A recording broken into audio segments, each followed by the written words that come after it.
Lord said to Moses, "If anyone sins and is unfaithful to the Lord by deceiving a neighbor about something entrusted to them or left in their care or about something stolen, or if they cheat their neighbor, or if they find lost property and lie about it, or if they swear falsely about any such sin that people may commit, when they sin in any of these ways and realize their guilt, they must return what they have stolen or taken by extortion, or what was entrusted to them, or the lost property they found, or whatever it was they swore falsely about.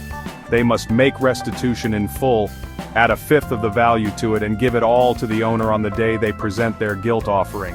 And as a penalty they must bring to the priest, that is to the Lord, their guilt offering, a ram from the flock, one without defect and of the proper value. In this way the priest will make atonement for them before the Lord, and they will be forgiven for any of the things they did that made them guilty." The Lord said to Moses, "Give Aaron and his sons this command. These are the regulations for the burnt offering.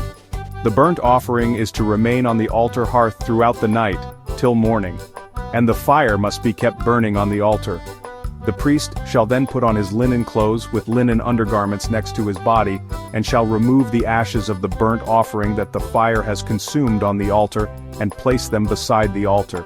Then he is to take off these clothes and put on others, and carry the ashes outside the camp to a place that is ceremonially clean.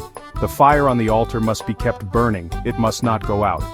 Every morning the priest is to add firewood and arrange the burnt offering on the fire, and burn the fat of the fellowship offerings on it. The fire must be kept burning on the altar continuously, it must not go out. These are the regulations for the grain offering. Aaron's sons are to bring it before the Lord, in front of the altar. The priest is to take a handful of the finest flour and some olive oil, together with all the incense on the grain offering, and burn the memorial portion on the altar as an aroma pleasing to the Lord. Aaron and his sons shall eat the rest of it, but it is to be eaten without yeast in the sanctuary area. They are to eat it in the courtyard of the tent of meeting. It must not be baked with yeast. I have given it as their share of the food offerings presented to me. Like the sin offering and the guilt offering, it is most holy. Any male descendant of Aaron may eat it. For all generations to come it is his perpetual share of the food offerings presented to the Lord. Whatever touches them will become holy. The Lord also said to Moses, "This is the offering Aaron and his sons are to bring to the Lord on the day he is anointed, a tenth of an ephah of the finest flour as a regular grain offering, half of it in the morning and half in the evening. It must be prepared with oil on a griddle. Bring it well mixed and present the grain offering broken in pieces as an aroma pleasing to the Lord. The son who is to succeed him as anointed priest shall prepare it. It is the Lord's perpetual share and is to be burned completely. Every grain offering of a priest shall be burned completely, it must not be eaten."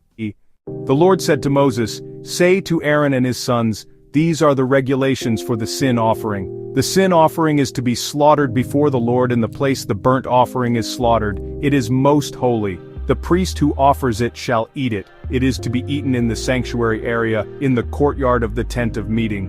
Whatever touches any of the flesh will become holy, and if any of the blood is spattered on a garment, you must wash it in the sanctuary area. The clay pot the meat is cooked in must be broken, but if it is cooked in a bronze pot, the pot is to be scoured and rinsed with water.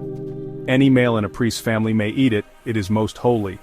But any sin offering whose blood is brought into the tent of meeting to make atonement in the holy place must not be eaten, it must be burned up.